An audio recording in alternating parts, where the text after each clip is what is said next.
It started with silence, a bowl left untouched,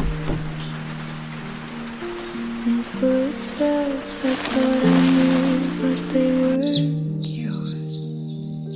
I ran like it mattered through the cold and rain to find a shadow that slipped away.